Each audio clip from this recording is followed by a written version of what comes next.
Hello and welcome to Warcraft Daily for today, the 9th of July 2013. So in today's news we have quite a few interesting things, but the first thing I'm going to say is please check out my rant video on the new in-game store. It's, something I think we should probably have a listen to. Now for today's news we have new mounts, the in-game store, Cloak Effects, Hunters, and some Ptr Notes, which actually have some meaningful changes in them. So first of all, we have new mounts. Now they're called the Vicious Skeletal Warhorse and the Vicious War Saber. Now these are PvP mounts that you get from handing in a Vicious War Saddle. What this saddle is, where we get it, I do not know. But what I do know is the mounts look pretty damn badass. Now they're very high quality, good resolution texture, stuff like that. They look awesome, really. In terms of the actual quality of the model, it's certainly some of the highest in the game.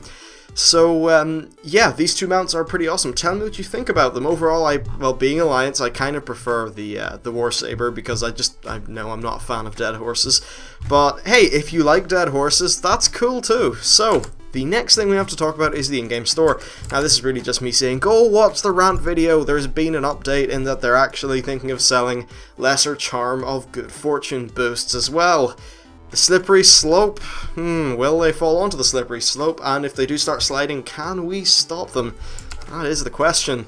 Now the next big round of blue posts is on Hunters. There's a lot of talk here, and I don't want to go into it specifically, although I do know quite a few of the awesome Hunters do listen to the show, so pretty much there's a lot of changes. They're thinking of axing readiness and giving significant cooldown reductions to other abilities. I might actually do a video on this.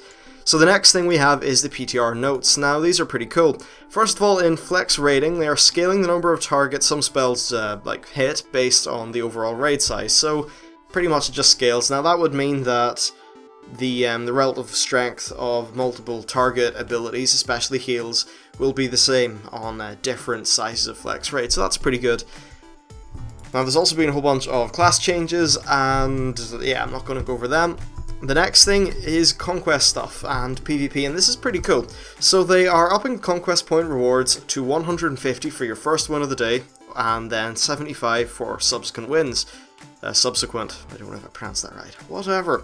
So essentially this is a 50% increase in the amount of Conquest you get. I think that's pretty nice, and it means that, it's easier to get some PvP gear in, your initial high-level PvP gear from Battlegrounds, which should ease people into arenas and rated Battlegrounds.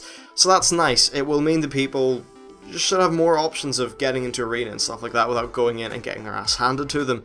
Now, the Strand of the Ancients is actually being completely revamped. So bombs now, when you click on a bomb, you get an extra action button, and what this does is it puts a spell on your head, like a spell effect. So essentially, it tells everybody, hey, look, this guy has the bomb, and you want to kill him. So that's pretty good, right? Now, also they've increased the damage of the bombs up to 4,500 from 1,250. So that's like, maybe 3 and a bit times the damage. You can't really do maths while you commentate, just a, PSA. Now, for the demolition machine things, they have lost the ability to ram, and now only one spawns each stage. So, pretty much, Strand of the Ancients is no longer everyone hop in the demos and zerg the gates. Now it actually seems like it's going to require a little bit of thought, and actually the demos would be pretty shit, so that's cool. And the final thing we have to talk about is the Cloak Effects. Now, yesterday I was talking about the spell effects on the cloaks, and I think they're pretty damn cool, and that continues to be the case, but what we now know, and this is probably what I suspected earlier, is that the cloaks, the effects only show up when its spell effect procs. Now this includes if you're shapeshifted or you're in your warlock form or something. So you get a nice little visual cue of when your proc goes off. That's pretty nice. There's also a blue chatting about transmog, and it seems like they're not really ruling out the idea of eventually having legendary transmog, which I think would be good, because at the end of the day, if you have grinded, say, Black Temple enough to get your Warglaves of Azeroth, you should be able to wear them, I think. Also, I have a problem that I have the Warglaves on my Hunter. I was trying to get the Black Bow of the Betrayer, and the bloody Warglaves dropped. I was really pissed off. I wanted those in my Warrior, but whatever. So that's it for today's Warcraft Daily. Not the longest show, but I do encourage you to go into my rant video, see what you think, leave a comment, and we can all have one big lovely chat.